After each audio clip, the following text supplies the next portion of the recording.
Quiet now, everybody. Quiet, listen to me. We're going to start a show. Now, some of you people have been with me before. You know it's going to be a tough grind. You're going to dance until your feet fall off. You're not able to stand up any longer. But we're going to have a show.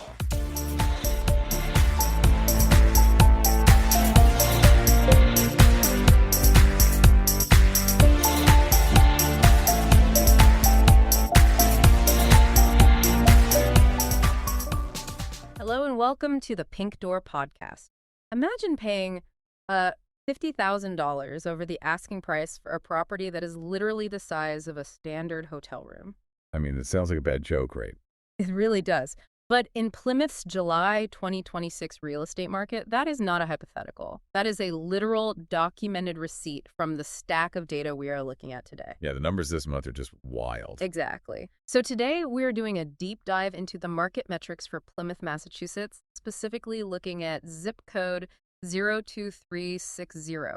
And we're pulling from a few different sources for this. Right, because looking at just one report only gives you, a two-dimensional view. Yeah, so we're using the latest RPR Market Trends report, a really comprehensive MLS active listing survey. And this is the best part, the actual transaction records from July. The receipts. The receipts, because the trends report kind of gives us the macro weather pattern, and the active listings show us the current radar. But those closed receipts, that gives you the ground truth. It shows what buyers are actually doing right now to get a set of keys in their hand. Yep. And that ground truth is critical right now. Anyone looking at the coastal Massachusetts landscape knows we're operating in this highly competitive environment. Highly competitive is putting it mildly. Right. The data completely confirms it's a seller's advantage. But just calling it a seller's market kind of masks the complex mechanics of how these deals are actually coming together. Yeah, the barriers to entry in Plymouth are shifting so dramatically. So if you are listening to this, whether you're pricing a home to sell or figuring out how to structure a winning offer, the tactics have totally evolved. They really have. Yeah. We need to look way past those top-line summaries. Well, let's actually start with the sheer velocity of those top-line numbers because the momentum here is honestly staggering. It's moving so fast. It is. In just a single 30-day window from June to July 2026, the median sold price for a home in Plymouth surged by 5.43%. Yeah, it landed at $699,000. We are talking about tens of thousands of dollars in baseline equity growth in literally 1 month. And a leap like that, it doesn't just happen from natural, gradual appreciation. No, it points to a structural shift in who is actually buying. My read on this is that we are still seeing the impact of heavily capitalized buyers. Like the remote or hybrid workers coming out of higher cost metros. Exactly. People migrating out of Boston who view a $700,000 price tag as a comparative discount. It's like trying to buy concert tickets the second they drop. That's a great way to put it. They bring a totally different level of purchasing power, which, perfectly explains another massive stat from the report. The sold to list ratio. Yeah. Homes are currently selling for 100.7% of their list price on average. That is just intense. It is. This influx of buyers holding big equity from previous sales or just coming from those higher-paying metropolitan markets, it fundamentally alters the pricing floor. Right, because if a whole demographic arrives with a higher tolerance for elevated prices, the asking price isn't a ceiling anymore. It's not even a target. Yeah. It just becomes the opening bid. Just a starting suggestion. Exactly. That 100.7% ratio shows buyers are walking in fully expecting to use aggressive tactics. Escalation clauses, waiving appraisal contingencies. Offering immediate premium. Yeah, just to ensure their offer makes it to the top of the seller's pile. They're pricing in the competition before they even step foot on the property. Man, I look at that 100.7% ratio and immediately think of the psychological toll on the buyer. It feels like an environment driven entirely by panic. Oh, absolutely. But I want to challenge the assumption that this market is just an endless, escalating frenzy, because I found a notable contradiction buried in the Market Trends report. Oh, what did you find? So the median days on market, the time it takes for a home to officially go under contract, is currently sitting at 8 days. Right. But the report specifically flags that 8 days is actually a 14.29% increase from the previous month. So if properties are sitting on the market, 14% longer than they were in June, doesn't logic dictate that the frenzy is finally cooling off? We must be seeing some buyer fatigue, right? Well, mathematical increases in real estate data always require practical context. Okay. A 14% increase in time on market sounds like a big deal until You anchor it to the actual time frame. Going from 7 to 8 days. Exactly. Moving from roughly 7 days to 8 days still means a property is listed on a Thursday, hosts an open house over the weekend, and is locked under contract by Tuesday morning. Right, so the transaction window is still incredibly compressed. We are still operating at lightning speed. However, pairing that slight increase in days on market with another metric does reveal a subtle shift. Which metric? The sold to list price ratio. While it's still over 100%, it actually dropped by 1.42% from the previous month. Okay, wait. So buyers are still paying over the asking price, but the actual premium they are willing to offer is shrinking. Yes.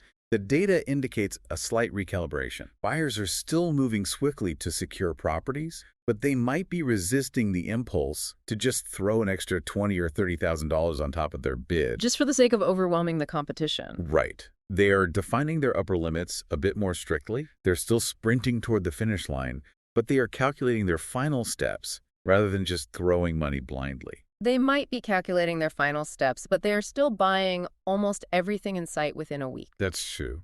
I mean, if buyers are still paying a premium even when they have a fraction more time to think, the bottleneck isn't being caused by buyer fatigue. The bottleneck is the sheer lack of available product. The inventory squeeze. Exactly. Which brings us to the supply metrics. Sure. Right now, Plymouth is sitting at exactly 2.45 months of inventory. Which is incredibly tight. So tight. For anyone tracking the market, a balanced environment where neither party holds a distinct negotiating advantage hovers around 4 to 6 months. Right. So looking at 2.45 months in the middle of July, which is historically a prime season for a healthy rotation of housing stock, it just reveals a highly constricted, deeply challenging environment for anyone trying to find a home. The pipeline is exceptionally narrow, and when you segment that narrow pipeline by price point using the MLS Active Listing Survey, the actual composition of the available inventory becomes the most critical story here. It really does, because the distribution is actively hostile to entry-level buyers. Hostile is the perfect word for it. Looking at the active listings in Plymouth for July 2026, there are 0 homes available under $350,000. Zero. Nothing. And moving the budget up to $500,000 yields only 2 active listings in the entire zip code. 2 listings. 2. The vast bulk of the inventory is heavily clustered between $600,000 and $899,000.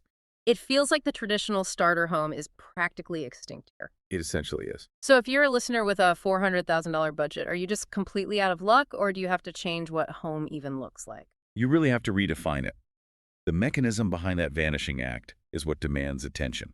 I mean, it is highly unlikely that no one in Plymouth is selling a small, older home. Right, there have to be some out there. But what seems more plausible is a combination of zoning laws that restrict high-density, entry-level multifamily units paired with aggressive investor activity. Oh, invests? Yeah. The few older, smaller homes that do surface are likely being scooped up by cash-heavy buyers or developers. They immediately gut and flip them into luxury properties or short-term rentals. Removing them from the entry-level pool permanently. Exactly. The absorption rate for anything priced moderately is instantaneous. And building new entry-level housing is largely unprofitable for developers given current labor and material costs. So the sub-$500,000 market relies entirely on older existing structures. Which forces the budget-conscious buyer into a difficult corner. When those properties surface, a first-time homebuyer using standard financing simply cannot compete with an investor bringing a cash offer and a renovation budget. They either have to drastically redefine their concept of a home pivoting to condos or massive fixer-uppers, or look outside of the Plymouth zip code entirely. And this absorption issue creates a fascinating statistical anomaly in the reports. We established earlier that the median sold price is $699,000. Right. But if you isolate the active listings, the properties currently sitting on the market waiting for a buyer, the median list price shoots all the way up to $797,000. This is a huge jump. There is nearly a $100,000 gap between the price of the inventory that is moving and the price of the inventory that is just sitting. Yeah, that bottleneck is real. It reminds me of walking into a high-end bakery late in the afternoon. All the accessible, reasonably priced pastries were bought up by 10 in the morning. And what's left? The only items left sitting in the display case are the massive, elaborate, custom-tiered wedding cakes that nobody is walking in to buy on a random weekday. That analogy is absolutely spot on. The data supports that dynamic perfectly. The moderately priced homes, the ones in the 500s and 600s, are absorbed the moment they hit the MLS. Gone. And because they move so quickly, they pull the overall median sold price down to that $699,000 mark. But their immediate disappearance leaves only the upper-tier properties languishing in the active inventory pool. Which is why the active median is so much higher. Exactly. When we analyze the highest brackets in the MLS survey, properties priced between $1 million and $1.5 million are absolutely not selling in 8 days. No way. The average days on market for that specific bracket is 111 days. Wow, 111 days. The higher the price point, the smaller the eligible buyer pool becomes. And those affluent buyers are far more sensitive to broader economic headwinds, interest rates, and property condition. They can afford to be patient. Which proves that relying solely on town-wide medians gives you a really distorted view of reality. To truly understand how this bottleneck functions on a practical level, we need to look at the receipts. The real sales. Yes. We have the specific properties that closed in July 2026, and they demonstrate that Plymouth is not functioning as a single unified market. Not at all. It is a collection of hyper-specific micro-markets operating under entirely different roles. Let's look at a property I've categorized under high-speed suburban demand. 10 Amy Lane in West Plymouth. Okay. This is a classic 4-bedroom garrison-style home, roughly 1,600 square feet. It was listed for $679,000. It sold for $700,000. The days on market. Exactly one day. See, a one-day turnaround coupled with a $21,000 premium is the hallmark of a preemptive strike strategy. A preemptive strike? Yeah. West Plymouth features established suburban neighborhoods, desirable lot sizes, and efficient highway access, making it prime territory for aggressive bidding. Because everyone wants that. Exactly. A buyer in this micromarket knows that allowing the property to reach a weekend open house guarantees a bidding war against a dozen other highly qualified families. So they just cut it off at the pass. Precisely. The buyer submits a formidable offer the moment the listing goes live, purposely overpaying and likely waiving major contingencies, specifically to incentivize the seller to cancel the open house. Wow. The buyer is paying a premium strictly to purchase certainty and eliminate the competition. They are spending an extra $20,000 just to buy themselves peace of mind and avoid a Sunday afternoon shootout. Yep. Now, contrast that rapid-fire suburban transaction with the reality of the waterfront micromarket. I mentioned earlier that someone paid $50,000 over asking for a property the size of a hotel room. The tiny one, yeah. That transaction was 40 Lakeview Boulevard. It is a 720 square foot cottage situated on Ezekiel Pond. Tiny. Very. It was listed at $399,000 and sold for $450,000 in just 3 days. We discussed the near impossibility of finding a property under $500,000. Well, here is one of the only sub-$500,000 closures in July, and the buyer had to sacrifice virtually every square inch of living space to secure it. But that sacrifice of space highlights the fundamental trade-offs required at the lower end of the pricing spectrum. The valuation of 40 Lakeview Boulevard is entirely disconnected from the physical structure. What do you mean? The buyer's purchasing the land and the deeded water access. Ah, right. In the pond communities of Plymouth, buyers are aggressively bidding on the lifestyle and the lot potential. The willingness to bid more than 12% over the asking price for a 720 square foot footprint, that underscores the immense pressure on the sub-$500,000 market. They just want to get in. Buyers are so desperate to establish a foothold in Plymouth that they will happily compromise on square footage, condition, and layout, provided the location offers a unique, irreplaceable asset like waterfront access. So desperation dictates the terms in the lower tiers. But the moment we shift our focus to the luxury tier, that urgency completely evaporates. Let's look at the upper end micro markets. Specifically, the Pinehills development. We have a property at 17 Preservation Way, a stunning high-end build. It sold for its exact asking price of $939,000, but it took 14 days to go under contract. A lot longer than 1 day. Right. And even more illustrative is a property at 6 Shutterlatch, also in Pinehills. It was originally listed for almost $1.2 million. It sat on the market for 67 days before finally selling for $1,062,500. See, Pinehills functions as its own distinct economic ecosystem. It's a master planned community that largely attracts a specific demographic, often established professionals or retirees, utilizing substantial equity or cash. Right, they have options. Exactly.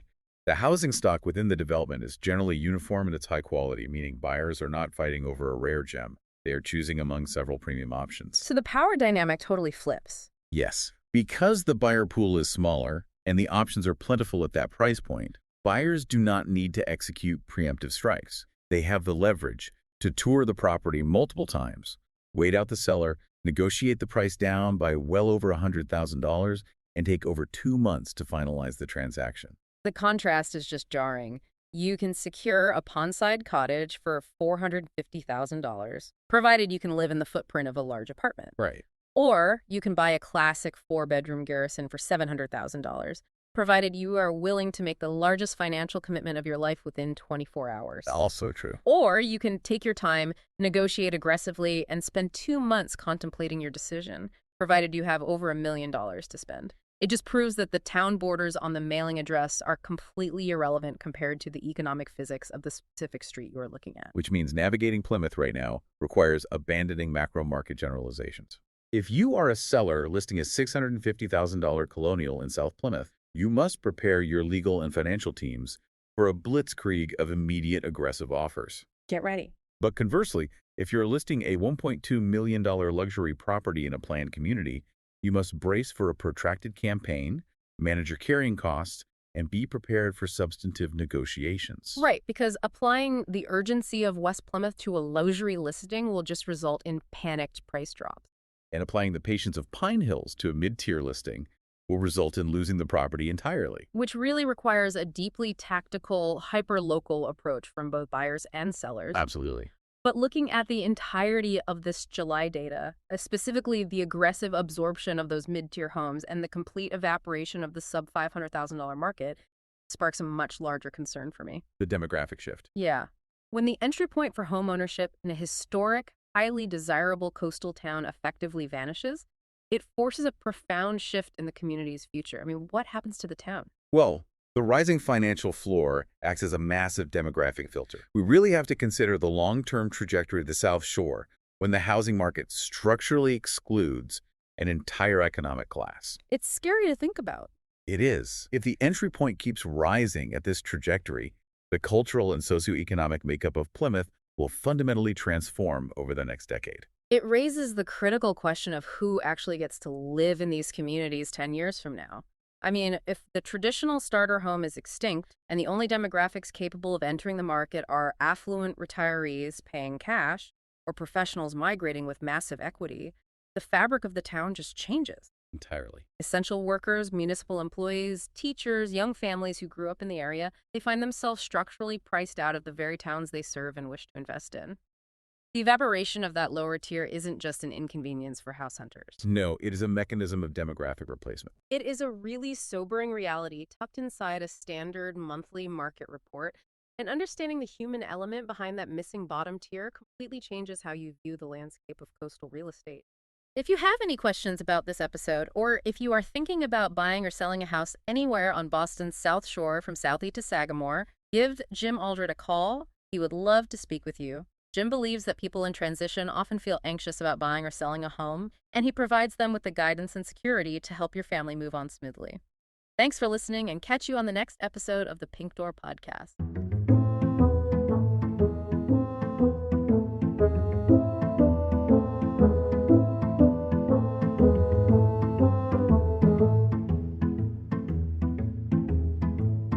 Thank you.